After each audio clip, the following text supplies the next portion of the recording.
Okay, setting out my decoy fabric over there.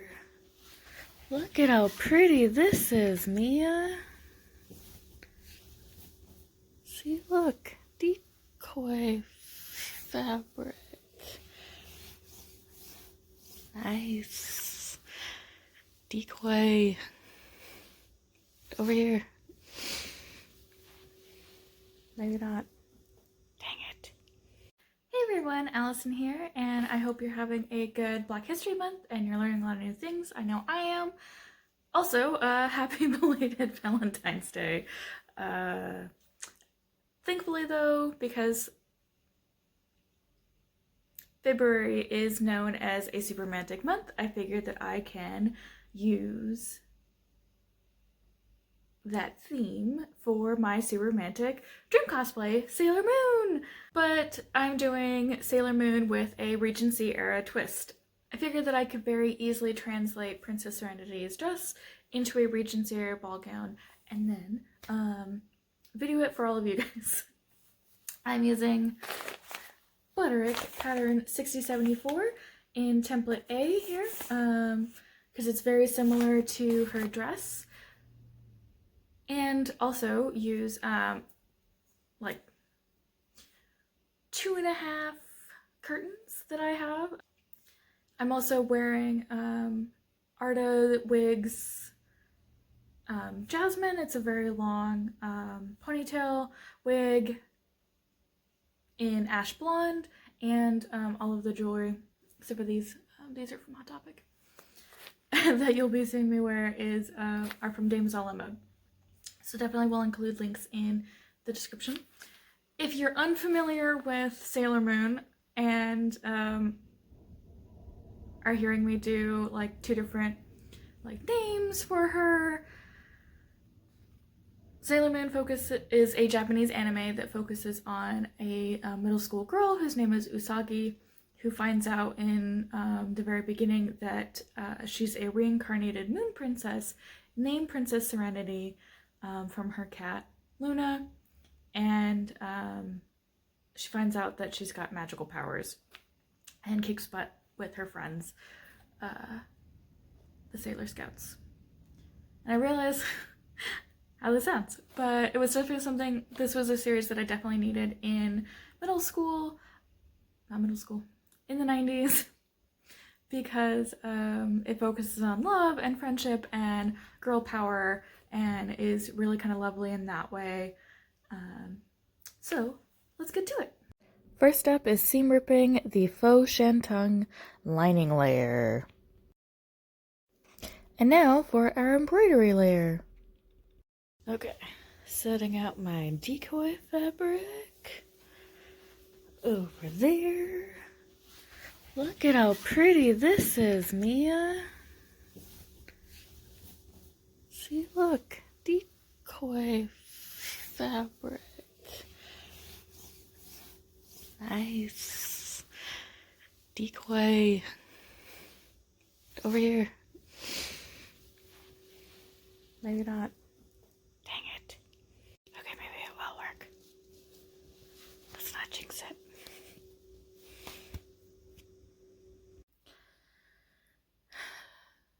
So I have to be in my bedroom because my cat is,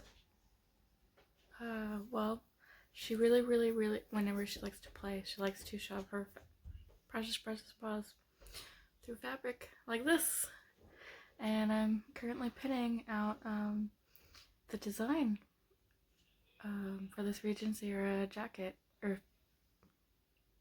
nope, I've done jackets before, for this dress, and it's really great, but I really don't want to, I don't want to hurt her, and I don't want to hurt the fabric. Unfortunately, she's meowing so sweetly at my door. I really want to let her in.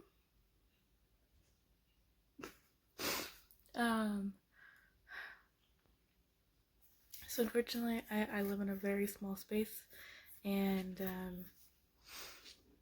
so I don't really have room for a quote-unquote sewing studio, so I just kind of gotta make do with what I got, but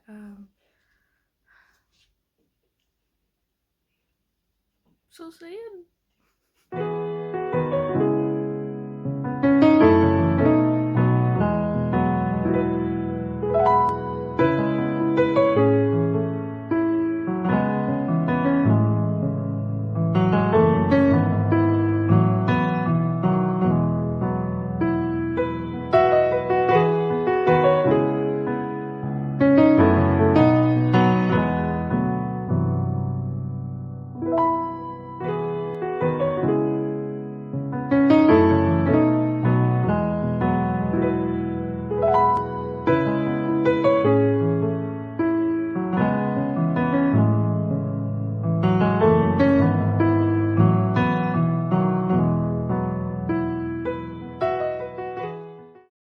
Cutting out the last piece. And oh no, I'm gonna have to go off my cardboard mat. Oh well. But so excited. One thing that I found a little bit weird, so like this is where the hem is for the lining part. This is where the see-through part or lacy fabric is supposed to go, but like this is where size 18 is supposed to go, and then it's got like this weird half-inch gap. Like, is it supposed to go super straight right here? That just seems a little weird for the lace fabric. Explain yourself, Butterick. I think what it is because this is where it'll join up with the rest of the skirt, so you don't need it to line up exactly and have that weird 8-inch, or not 8-inch, sorry, half-inch gap right here. So I think it'll work out if I cut it the way that they recommend. So that way, I think this is their thing of making it a bit more gradual with the rest of the skirt. I think it'll work out, at least I'm hoping so. We'll find out. Wish me luck when I get to sewing the lacy bit. So today I'm just going to real quickly put in all the dots, and then maybe we will finally get to sewing some things together. The butter pattern is sort of similar to how American Duchess's Regency Era round gown type thing is put together, and it's got like drawstrings, but instead of them being in the front like the American Duchess one, they're in the back. So I'm gonna do a little bit opposite of what I normally do and start with the skirt,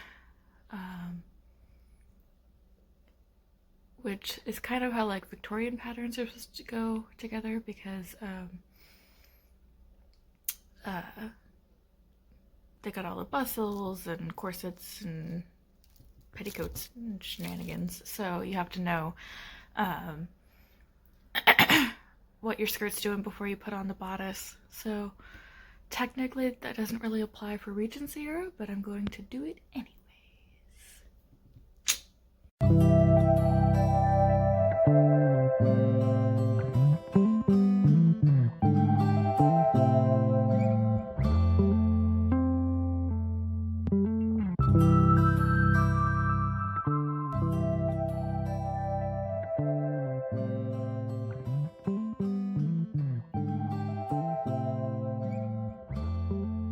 Now that the skirt panels are all sewn, we're now working on the bodice pieces. First thing first, we have to flatline the embroidery fabric to the lining fabric that came with the said curtain. I went to Instagram and asked which they liked better for the lining fabric that would go underneath, like directly underneath the embroidery fabric, and well, like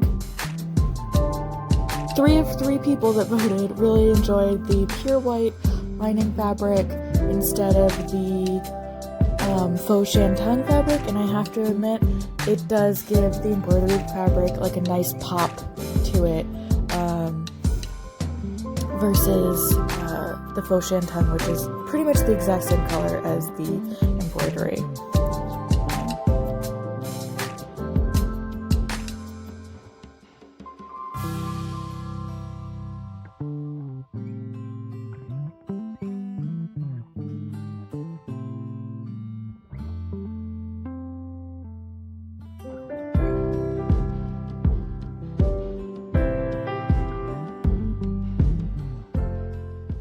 So now that the the skirt pieces have been sewn and the bodice pieces have been sewn, we're finally at a part where we have to iron. Please disregard all of the mess that's in that corner. It will be fixed soon for our next video. Once all of those seams are ironed together, then we can attach the bodice piece together and then attach the bodice to the skirt with this like waistbandy piece. It's like this weird waistband, so you don't really have to finish the hem of the bodice to the top of the skirt. So that way all of the dress will be put together and we can add fasteners. But Regency fasteners, which is hook and eye and drawstrings.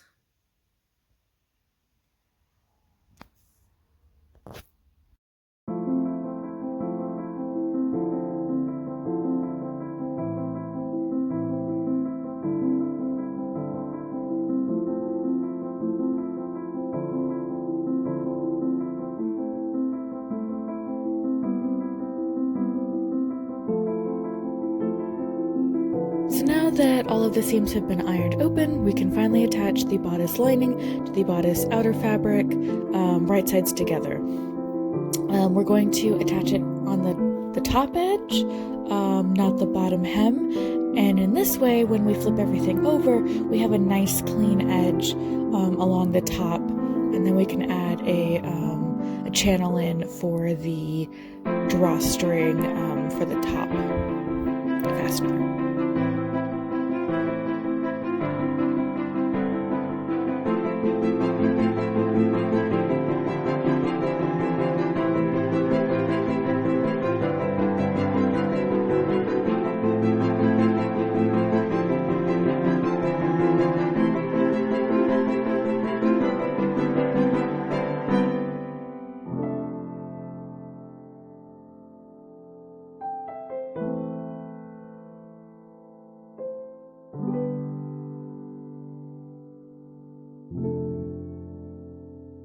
Ta-da!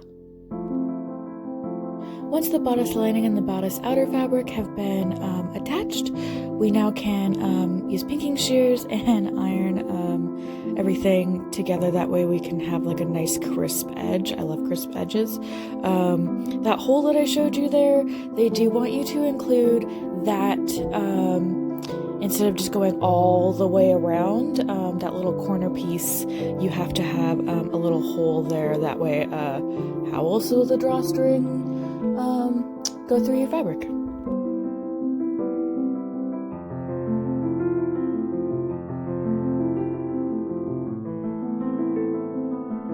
So now that the top edge has been sorted, we're going to work on the bottom hem of the bodice. Here I'm just kind of pinning it all together. That way, when I go to base, it's not a big pain in the butt. After this, we're going to add in gathers on the bottom hem. We did add in little markings earlier, so that way we know exactly where to gather.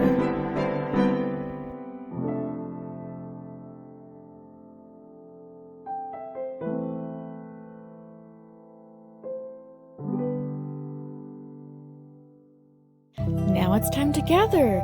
This will help give the front of the bodice a nice classic Regency silhouette that I'm very excited about.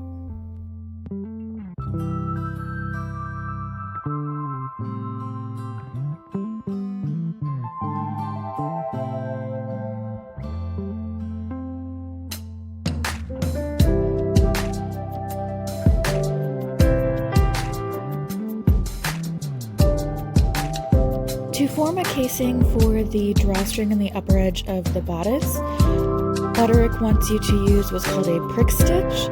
It's like a little pin dot stitch, so that way you don't really see it. Unfortunately, I ran out of time, so we're just going to have to use a basting stitch to form the casing.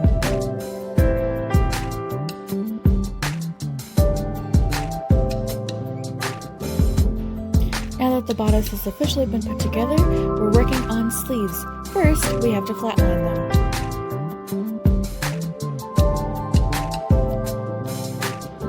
Then we have to add in basting stitches so that we can gather the upper edge and the bottom edge of the sleeve.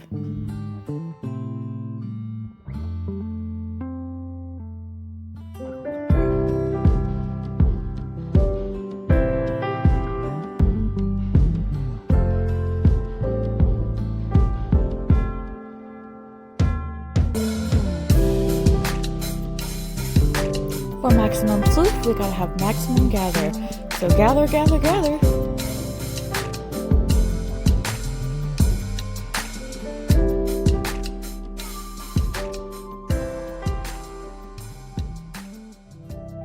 This is also when you would sew the two sides of the sleeve together, like so. Now we have to flatline the armband, but unlike last time where it's just the embroidery fabric and the pure white lining fabric, we're also adding in the faux shantung lining fabric. This helps to give the armband more stability as well as opaqueness because otherwise the armband is way too translucent and I didn't like that look.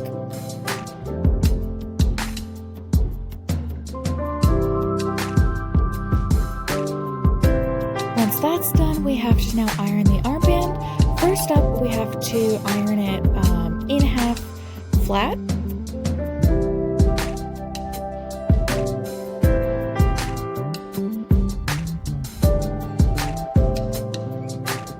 Then we take one edge and fold it over like 1/5 of an inch.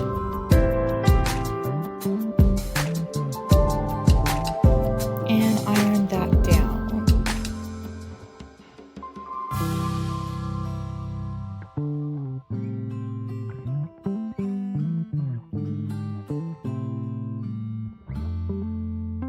Now that we're done with the iron for the armband, I'm machine stitching it to the sleeve with quote-unquote wrong side to right side. So the embroidery side of the armband is going up against the lining side of the sleeve, and then this way the lining side of the armband will be hidden inside once it's all folded over.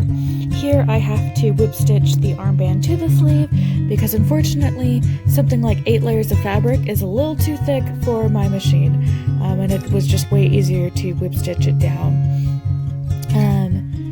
The reason why we had that fold over edge, that 5th fold over edge, is so that way when we sew it to the outside of the sleeve like this, it's a much cleaner edge than having like kind of a raw edge just kind of hanging out. And ta-da, you have a sleeve! Now to attach it to the bodice.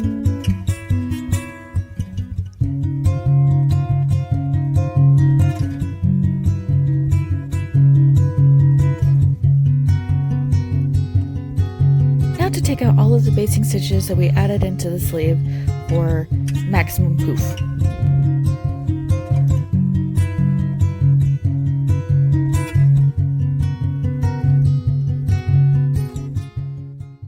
So, I only have like about an hour until work, well, until I have to start getting ready for work, so, excuse the dress, but, so now that the bodice is all completed, basically now we have to, attach the skirt, and I'm going to show you this very interesting, way to attach the skirt. It's kind of like a weird pseudo waistband that they got going on. One sec. So, whoop, let's back it up. So you would gather the top like so. And then there is this waistbandy piece that you would put in between the bodice and the skirt, and this is also supposed to be like a ribbon guide for because as we discussed earlier, you cinch it at the top. You put a ribbon piece in here at the top of the bodice, and then you would put one in here.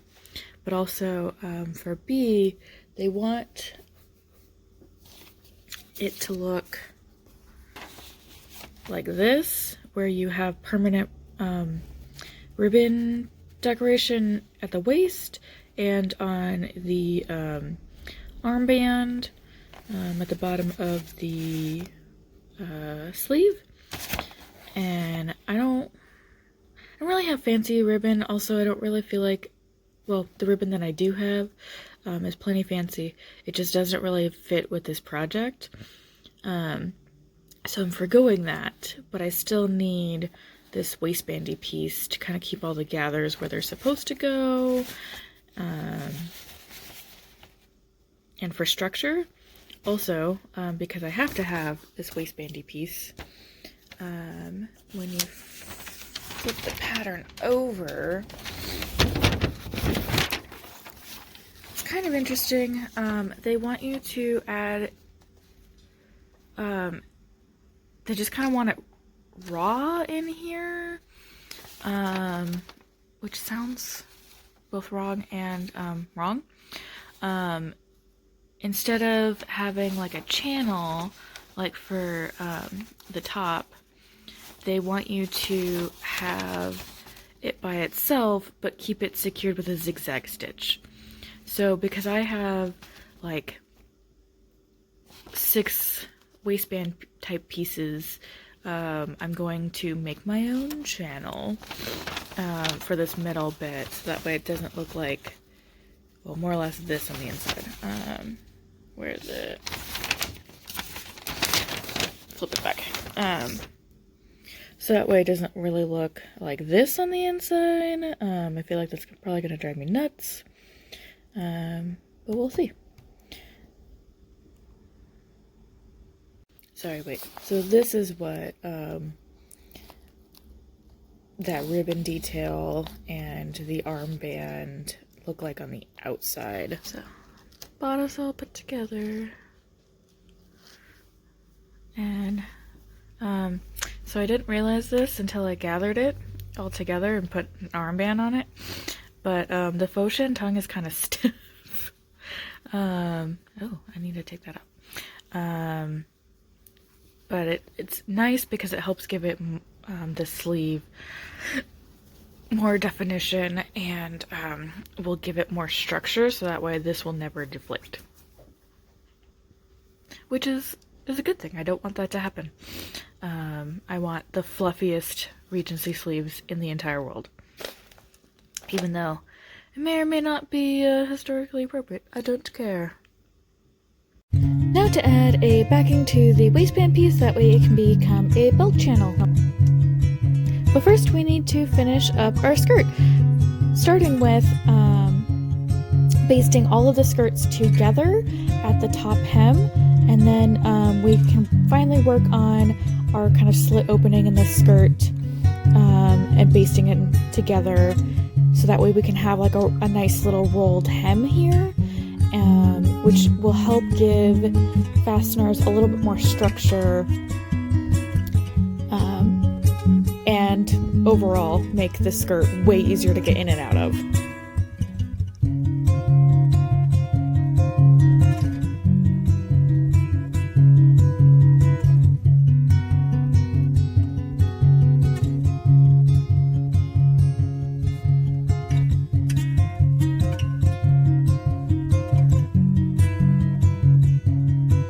Plus, having a little rolled hem here looks way cleaner than anything else for this opening.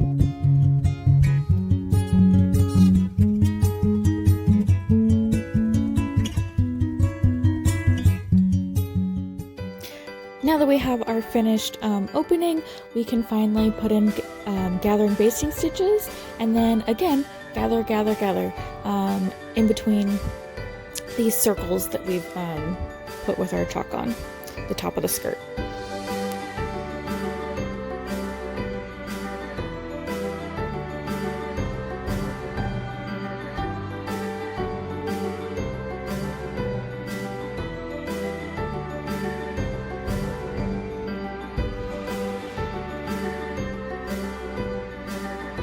First, we attach the waistbandy piece to the bodice.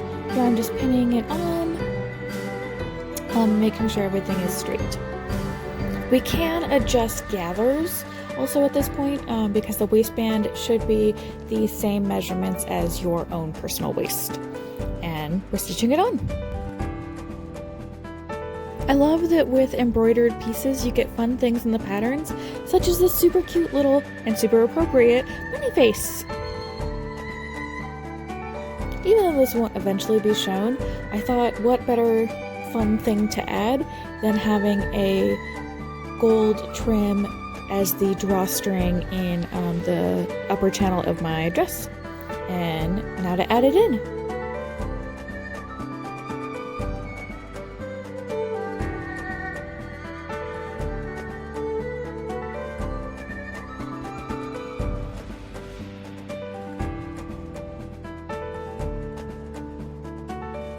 Now to sew everything together, finally!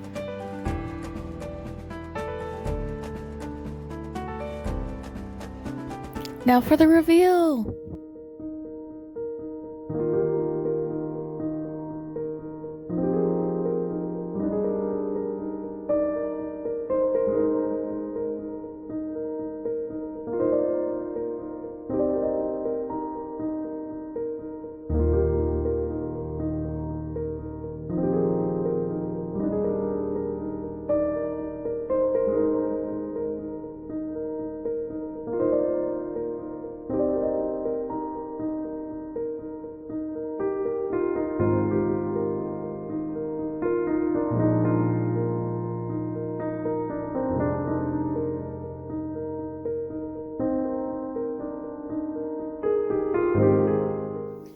So initially when I put this on a couple days ago, itchy. I was really kind of annoyed and mad that the fit is really off, and I think it's because I don't have a drawstring in the waistband because I really wanted to get this on, get on my next project, because I'm very excited about my next project, which you will see in March. For this, it just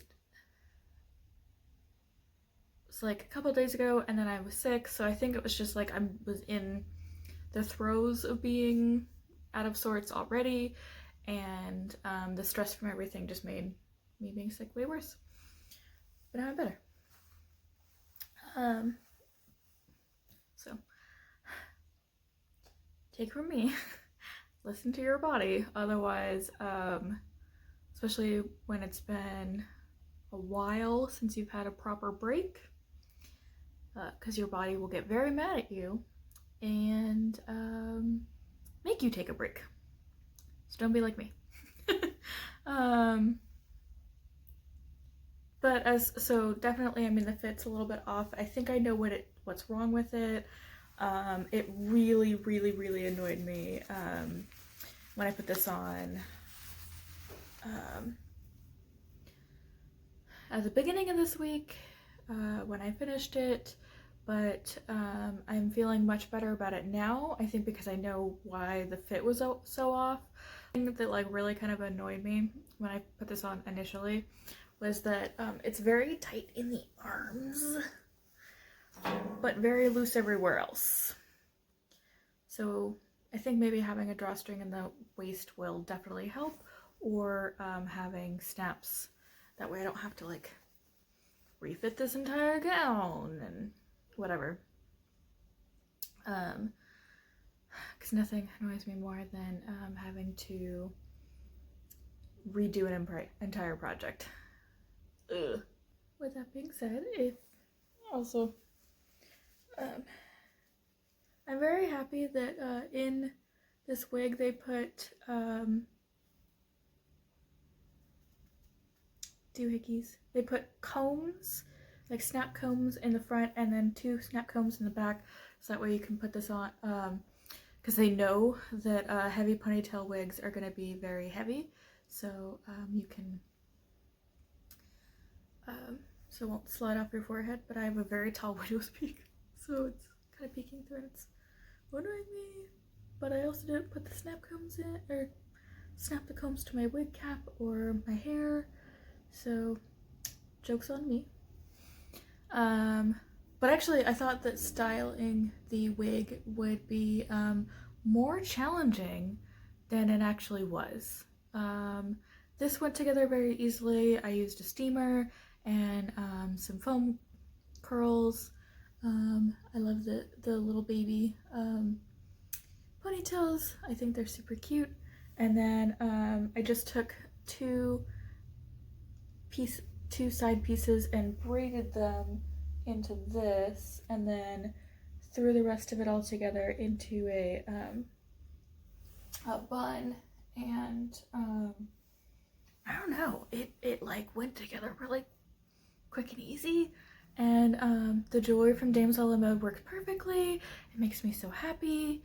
So I'm very glad that I got it. This was part of her